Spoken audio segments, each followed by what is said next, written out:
Welcome back, my friends. My name is Eric. This is Mellow7 Gaming, and we got a little bit of gaming news for you today. I wasn't planning on doing this, but you know what? I hit render on Black Friday's episode of Celeste and went to take a shower. My phone beeped. So we've got a little bit of Mech Warrior and Cyberpunk related news coming up. And so let's start with Piranha Games being acquired apparently yesterday by Enad Global 7. It's apparently a Swedish gaming group. I haven't heard of it, but apparently they've been buying up a bunch of other companies as they go, and they spent 31.4 million in, I assume that's Canadian dollars. I'm pretty sure that's something like $17.75 American. But regardless, it's 24.1 million American. But EG7 has purchased Pirahna and its 65 person development team. So deal is expected to close. What that means long term, I don't know.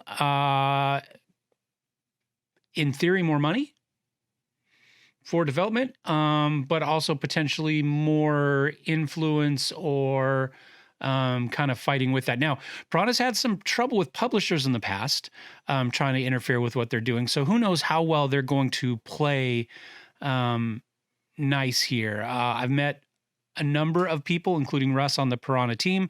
And I'll be honest with you, I don't think Russ plays well with others all the time. I like him, but he can be a little bit prickly. Again, not to me. He's been great to me. I got no issues with him. But I know some other people have had some interactions with him as well. So I don't know how well he does with people telling him what to do. And that's fine. I'm in the same boat. We're not pointing fingers or saying anything is good or bad about it. Just saying that that's my kind of read of his personality. But in theory, hopefully it means good things.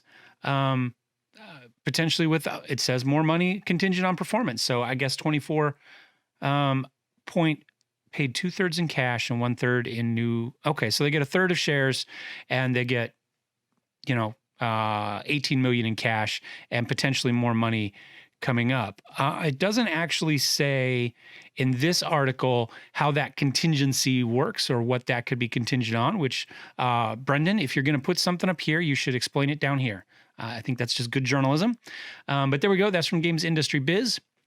And the article that actually made my phone beep is this one. Cyberpunk 2077 forces MechWarrior 5 Steam release into next year. So essentially, when Cyberpunk pushed their release date back to December 10th, I believe, that meant both games were essentially releasing at the same time. I want to say MechWarrior was supposed to be on like the 14th or the 12th or something like that. But officially, their 1 year as an exclusive to Epic was up on the 10th. So that meant that they could go to Steam, they could go to GOG, they go to all those places, and we're planning to do so. However, nobody wants to have to compete with Cyberpunk 2077. And as you can see, not only have they decided to push their release for MechWarrior 5 back into 2021 sometime, spring, no official date as far as I can tell, but they're also causing problems with the medium Everspace 2 and Path of Exile. Again, everybody's kind of clearing space as the big dog comes through. Now, this article says that because of that and the additional money that's coming in from the acquisition, they'll have more time and money to do a little bit better job on the release itself. Honestly, I would just prefer they make sure that they've squashed any bugs and don't do any additional development that may push the launch back even further. That would be my own opinion. I would just as soon see you pick a date in the spring, reasonably close, and you guarantee you hit that date. Pirahna doesn't have, well, I won't say that. I was going to say they don't have a good reputation for hitting that. I would say they have a reasonable. Now, if every time that they miss something or something slides or something gets, pushed back, the backlash on the forums and the interwebs is a bit harsh. But compared to many other companies, I think they do fine. I've never really had huge issues with their release dates or how they've done things as far as that goes. But I would prefer a more firm date that we know it's going to happen. Everything happens at once and we go from there. Now, they're saying that they are going to release on Steam, GOG. They're already on Epic, but as far as the new DLC, Microsoft Store and Xbox consoles, they will be an Xbox exclusive, which annoys me a little bit. I didn't have a problem with the Epic Game Store exclusive because I saw an overall big business side benefit to both them and the gaming industry at whole, as far as some initial Epic Game Store launches, putting some pressure on Steam.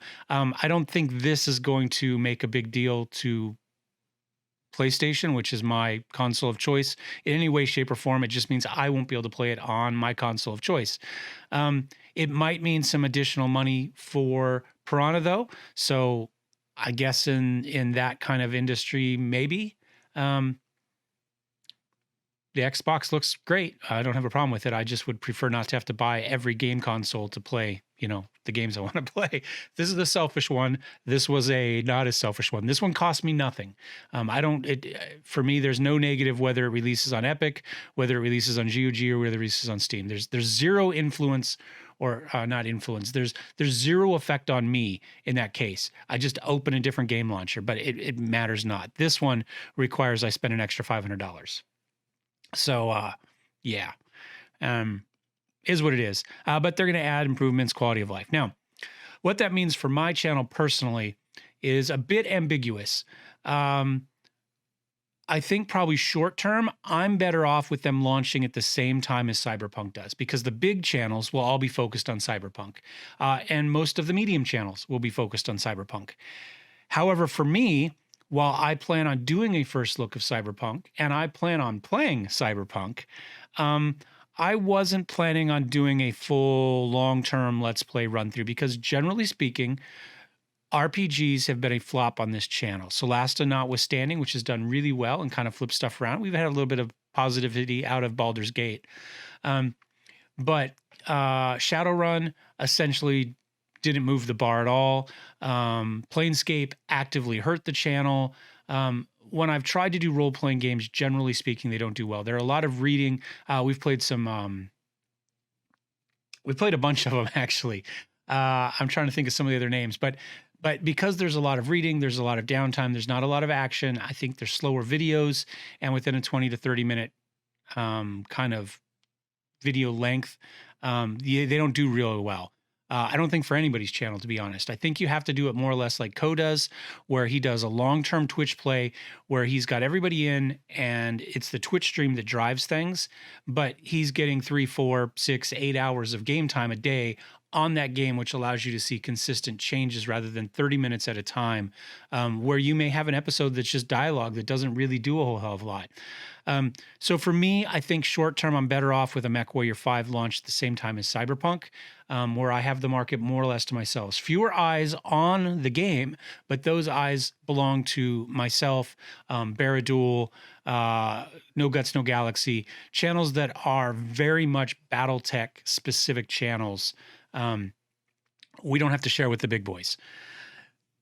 This change means that while there'll be a lot more eyes on MechWarrior 5, I will have to compete with the Carnages of the world, the big games that don't really care much about Battletech. They just cover whatever's out, but everybody goes to them. And so long-term, though, that may be better. More people playing MechWarrior 5 means more consistent eyes. Once Ko and them drop off, we'll have there'll be more people that'll be interested in playing modded versions, say, of the game going forward. So probably long-term, this helps everybody. Short-term, though, it's a little bit of a kick in the gut to me. So it is what it is. I was already planning some additional stuff that I was kind of worried about whether it was going to overlap and how I was going to time things. I think we've got 10 more episodes of Solasta after this week. So 2 more weeks, which gets us up to, I don't think you can see now, my calendar's not going to pop up on that screen, but that would take us through essentially the 11th, which is about perfect, right? If they were to drop on the 10th, I think Cyberpunk would drop on the 10th. I could do a 2 or 3 part episode that I could record the night of the 10th. And have something that goes over the weekend. And then I think Battletech was supposed to go on the 12th, which is the Saturday, which would leave me Saturday to start planning a long-term full playthrough of the DLC. So that timing would have been perfect. So as it is, we'll probably we'll wrap up Solasta around the 11th. We might go through the weekend if we've got a couple extra episodes. If it does go 22 like our first, we'll probably just do a Saturday and Sunday episode for those. We'll probably do a Thursday through Sunday run, look at Cyberpunk. If it does well, maybe we continue. But again, I don't expect that it will. And then I've got some additional content that will probably start recording today that could run into the new year. How we schedule those releases, I haven't decided yet. But most likely you'll see some of it on the 28th. We'll see. I've got a couple different things, kind of irons in the fire, things I'm looking at. So that's the news for the weekend, for Thanksgiving, Black Friday weekend, as far as Cyberpunk, MechWarrior. And again, if you're interested in them, also the medium Everspace 2 and Path of Exile. I have put a lot of hours in Path of Exile, not on the channel, but I do like adventure games like Diablo and Path of Exile. I've got probably a couple years of my life put into that style of game. Everspace 2, shall we click it and see what it says? Okay, it's the exact same article just about Everspace. They probably just released one for every game. Major Blow to our planned content creator cover. Yep. They're running the same thing I am. And there is a lot of overlap between Cyberpunk and Everspace. You know, I might jump in on that Kickstarter. I looked at the first Everspace, and I'll be honest with you, I honestly don't remember if I enjoyed it or not. I did not play it extensively. I don't know if that's because there were other things going on or not. I might have just been deep into Eve at that point, another game that I have years of my life tied into. I played 3 accounts simultaneously. In fact, I built a big giant Eve workstation with 3 monitors, either one for each account or one big giant one for that, and ran a low sec and then null sec corporation for a long time with some buddies of mine. So that might have been what I was doing, but you know, I might jump in on that. We'll take a look at that. Let me guys know down below if you are interested in Everspace 2, if that's some content that you'd like to see. And that's what I got for you. Have a great Thanksgiving. Have a great, have hopefully a relaxing Black Friday, but I hope you get everything you would like to get done over the weekend done. And, you know, are probably ready from a vacation from your family by Monday and ready to go back to work, right? We'll see you guys next time. Cheers.